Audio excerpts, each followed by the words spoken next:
Amna says, when should the person who's given qurbani mention his name and the name he wants to include in his sacrifice? Is it at the time of buying the animal or when actually slaughtering it?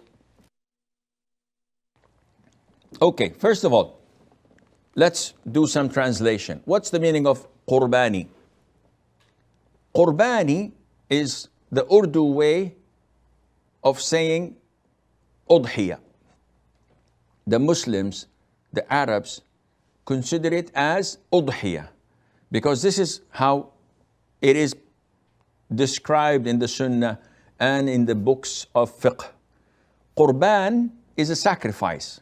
It's an originally Arabic word, but qurbani has nothing to do with the Arabic. So, but it's used in the subcontinent, and we explain it just for the people to know. So Amna's question is, this sacrifice for people who are not going to Hajj. So the Muslims are divided into two types: pilgrims who are going for Hajj and non-pilgrims who are the vast majority of the Muslims. Those non-pilgrims, it is highly recommended, sunnah mu'akkada, for them to sacrifice and to slaughter a udhiyah, a ram, or 1/7 of a cow, or 1/7 of a camel. So 7 can share in a cow, 7 people can share in a camel, and 1 person can sacrifice 1 sheep, 1 goat, 1 ram. Amina is asking about this ram I'm going to sacrifice. Is it permissible for me to include others in it? The answer is yes, providing those others are among the living who live under your roof. So if I have a big family and I have my children and I have my grandchildren, they all live under my roof. They all eat from the kitchen in the house, which I provide them food, or they may contribute, but it's the same kitchen that cooks the food for all. In this case, 1 sacrifice, 1 sheep, or 1/7 of a cow, or 1/7 of a camel, suffices for the whole entire family who live under my roof.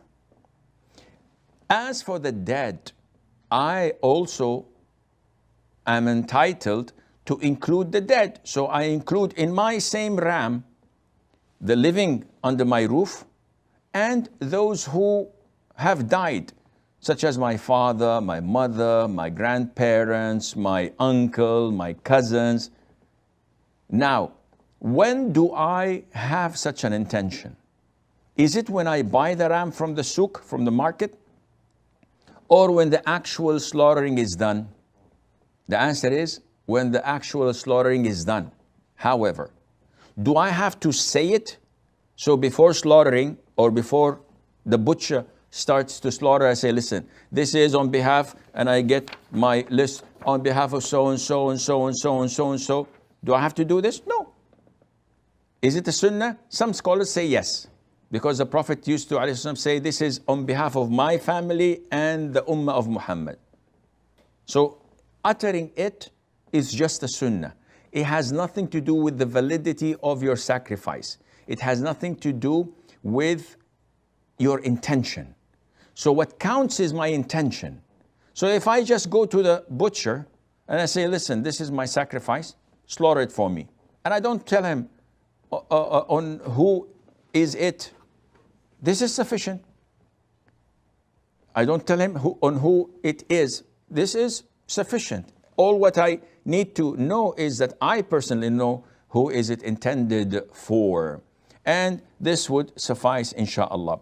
I'd like to add, if I may, there are no callers, so I can afford that. A lot of the brothers and sisters in the subcontinent take it religiously upon themselves that slaughtering a qurbani or the udhiyah is mandatory upon each individual.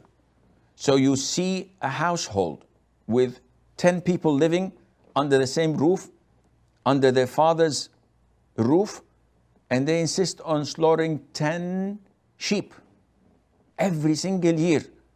And this adds a lot of burden upon them financially. And it is not part of the sunnah.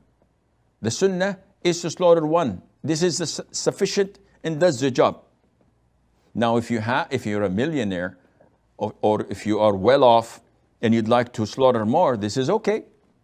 No problem, but to believe that it is an obligation upon Aisha and Fatima and Khadija and Asma and about Muhammad and Abdullah, all the offsprings and the siblings living in the same house. No, this is not mandatory, and there is no such thing as a sin if none of them slaughters except the father of the house.